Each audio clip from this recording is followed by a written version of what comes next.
So, before we start the discussion, let's just go ahead and center ourselves a little bit. So, however you're sitting, hands can rest on your knees. Let's close our eyes. Take a nice, easy inhale. And a nice, easy exhale. Let your awareness settle onto your breath for a moment. Maybe gently invite your breath to grow a little longer and a little deeper. Feel how your body feels as it makes space for the breath to come in. And see how it feels as the breath flows out.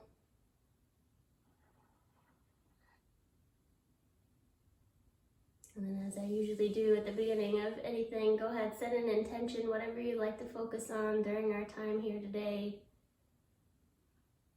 Even something as simple as just being present is totally okay. It's just for you. And whatever it is, hold it in the space of your heart. Take a couple more nice long breaths.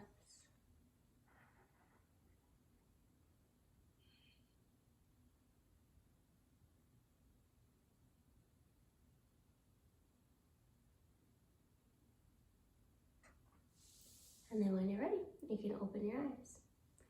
So last week during this class, we talked about Kali, and Kali kind of coming in the tumultuous times and being both the destroyer and the creator, and then like when she gets really tumultuous, there was this story about her fighting demons, and her consort Shiva gets called in, and he comes and lays down under her feet so that she can dance on him instead of destroying the world. And we talked about this underlying stillness or consciousness that pervades everything, that's always under everything. And I don't know about you guys, but I really enjoyed that discussion and sharing that with you all. And so it kind of inspired me to want to do this class because I love yoga mythology and it's so rich and interesting. But part of what I love about it is that, you know, you don't have to decide to become Hindu and believe in all these gods and goddesses to get the stories and the intention behind these myths. You can listen to them and take them as stories, but then take what they're trying to tell you and learn from it. And so I thought, well, that'd be really fun just to do that every week because it's something I just really, really like and something that I have studied a lot and just really enjoy. And I've been blessed because my teachers are very mythologically oriented, but also very grounded in real world reality. And I like that melding of those two things. And so today I wanted to tell the story, which to me is kind of one of my teachers, she calls it the grand tantric narrative. But it's like the story behind everything that exists. And I wanted to tell it today because I think understanding that story also can give us some like grounding and okayness with whatever is going on in life, whether it's the current situation of coronavirus and all the craziness, or, you know, whatever else is happening in your life. And it's probably my favorite myth of all the yoga myths, I think. I think it's the story I reference the most and talk about the most. And so I kind of wanted to talk about it today because I just love it so much. There's many reasons that I love it. And part of the reason I love it is because to me it's a universal story. It really is the story of the creation of the universe also. But it's a universal story in that physics agrees with the story, and also other religions agree with the story. It's pretty much the same story of, not that yoga is religion, I shouldn't say that, but it's the same story of the beginning of the universe that's told in many different philosophies and many different religions. And so, and I think it's a really fun way of personifying the beginning of the universe. And so I'll tell you the story because I just love it so much. So this story goes that in the beginning, before anything else existed, Shiva existed. So last week we talked about Shiva laying down under Kali's feet and I call him Little Shiva, and then there's Big Shiva because there's two. It doesn't make any sense, but it does kind of. So in our understanding of gods and goddesses in my lineages of yoga, there is like God, and then there's iterations underneath. So it's like different aspects of God, right? So the ultimate God at the top is called Shiva, but then down in the aspects later on, there's another one called Shiva. So I call him Big Shiva and Little Shiva, and my partner thinks that's hilarious. But anyway, so we're talking about the ultimate first God of everything, right? So that Shiva is there by himself because he is the origin of all existence. And by himself, basically he thinks to himself, and I'm of course paraphrasing because I don't know exactly what he thought really, but he thinks, I am awesome, and that would be really cool if I could see that. And so from himself, he creates and sends out Shakti, who is the female aspect of God. And then Shakti becomes everything else in all of existence. And the idea was he wanted to create her to reflect himself back to himself so that he could see himself and enjoy everything that he created. And so then Shakti becomes everything. Like Shakti becomes a rock and us and the earth and all of the things, right? All of the things that exist. So I love this story because, like, that's the Big Bang, right? Like, there was nothing, and then there was everything.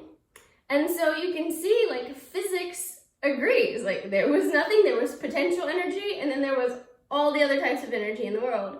And a few years ago, I had the blessing to go and hear one of my teachers speak at a conference or a symposium about the nature of reality.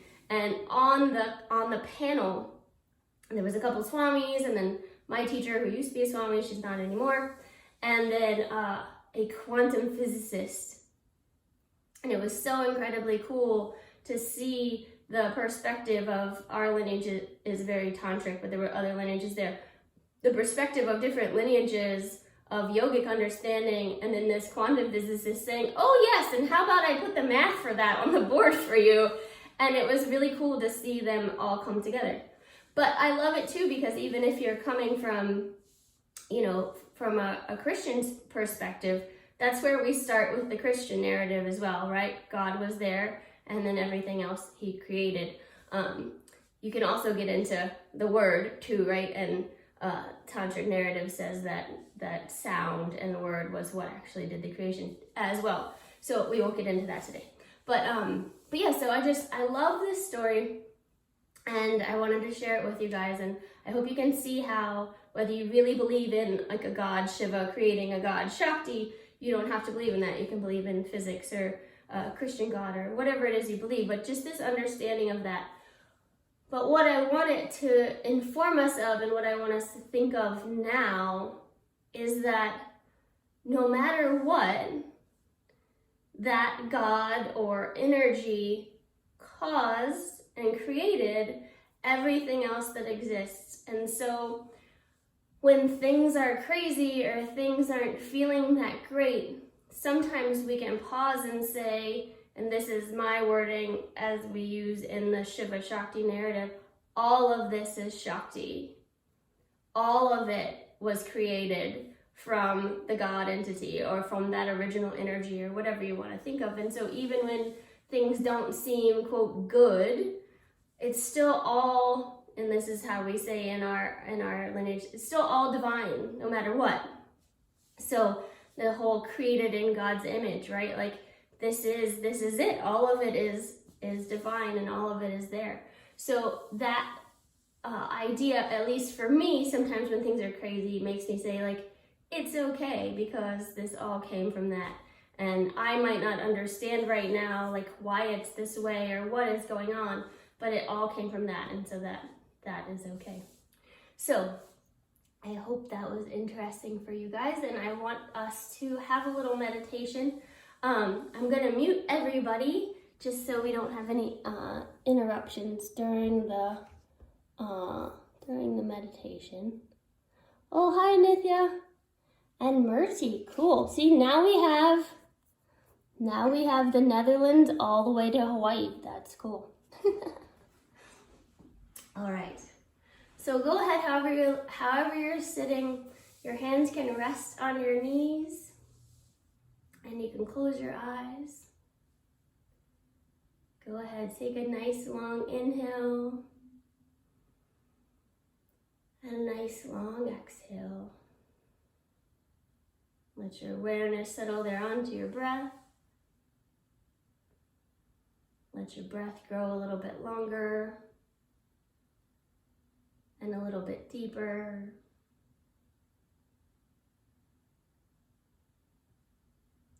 And just using your awareness, follow your inhale in and follow your exhale out.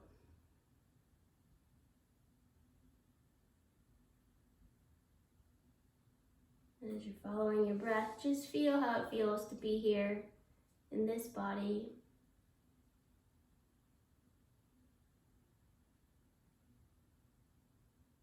You might notice your sit bones on the floor or your bolster or your chair. And you might feel the crown of your head reaching up towards the sky.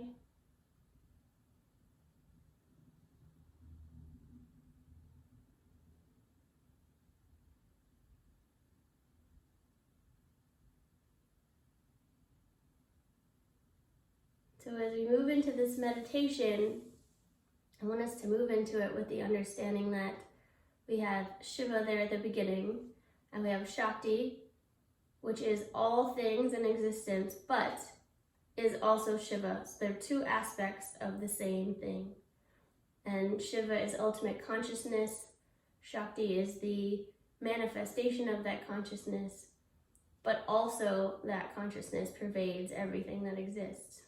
So we're going to keep that in mind and just continue to follow your breath in and out.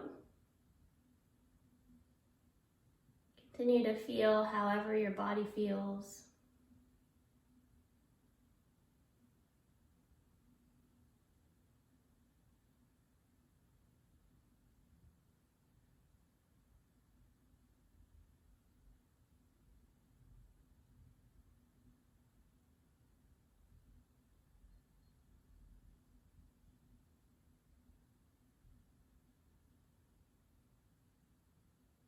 And you'll notice as you're breathing that your mind might start to wander away from your breath. And if it does, just bring it back to your breath.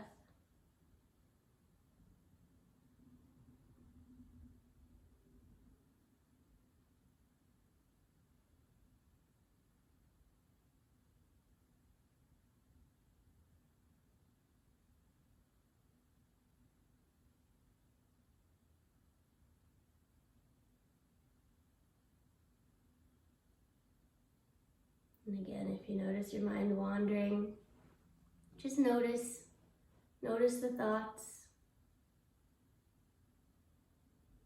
You can bring it back to your breath, or you can keep thinking, but just notice. Sometimes in Buddhist meditation, they actually have you label the thoughts thinking. I don't usually do that, but if you want to do that, you can. Just notice the thoughts. Maybe return to the breath. Notice the thoughts again.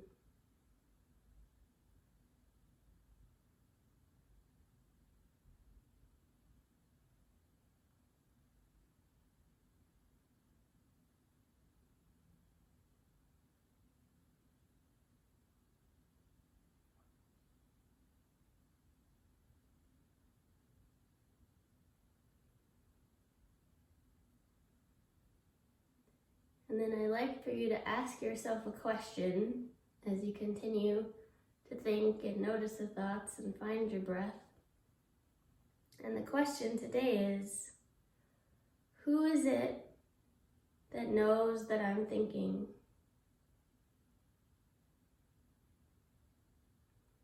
Who is it that knows that I'm thinking? Who's doing that noticing?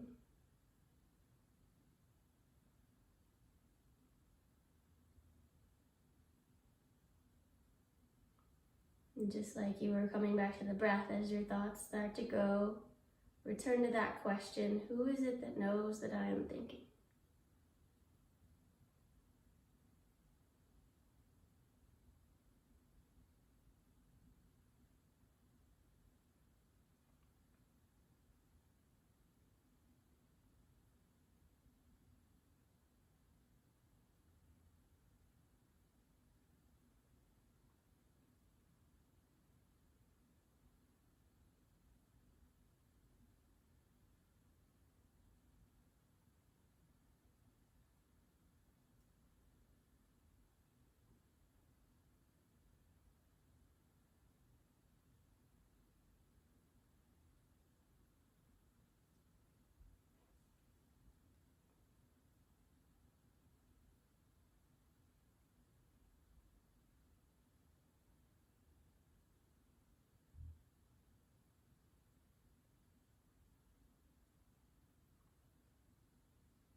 And so this is a question that you can return to in your meditation. Sometimes we call this the ultimate question, the ultimate idea of meditation. Trying to see that we are consciousness beyond our thoughts. But sometimes we make a distinction between the two, and in my understanding and in our understanding, know that just like Shiva and Shakti are aspects of the same, and Shakti created or is everything in all of existence, so too are your thoughts divine. Your thoughts are Shakti as well. So keep that in mind and don't be hard on yourself when you're in meditation and you find yourself thinking. Know that that is Shakti and that is divine as well. So before we open our eyes today and finish our class, I thought I would chant for you guys again. Last week we did a chant and I heard from a couple people that they really enjoyed it. So today I thought I would chant as well. And if somehow you know Om Namah Shivaya, you're welcome to chant with me. We'll have one Om and then we'll chant Om Namah Shivaya. So,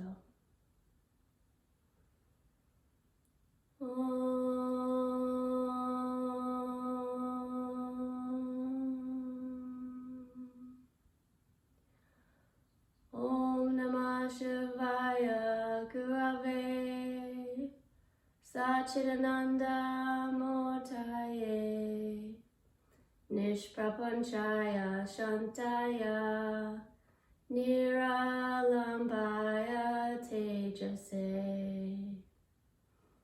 Om Namah Shivaya Gurave Satchidananda Motaye Nishprapanchaya Shantaya Niralambaya Tejase.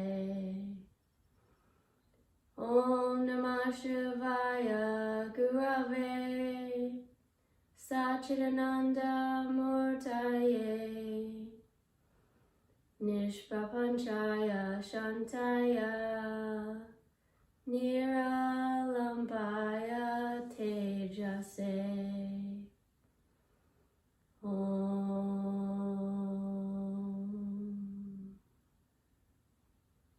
Let's bring our hands to touch at our heart. Whatever your intention was today, take your mind back to it for a moment, check in with yourself, and just notice how it went. And then most importantly, of course, take a moment and honor the light that exists within you, which is the light that exists within all beings, and thank yourself for coming to our meditation and our class today. I thank you all for being here with me as well. And I honor the light within you and within all beings. Namaste.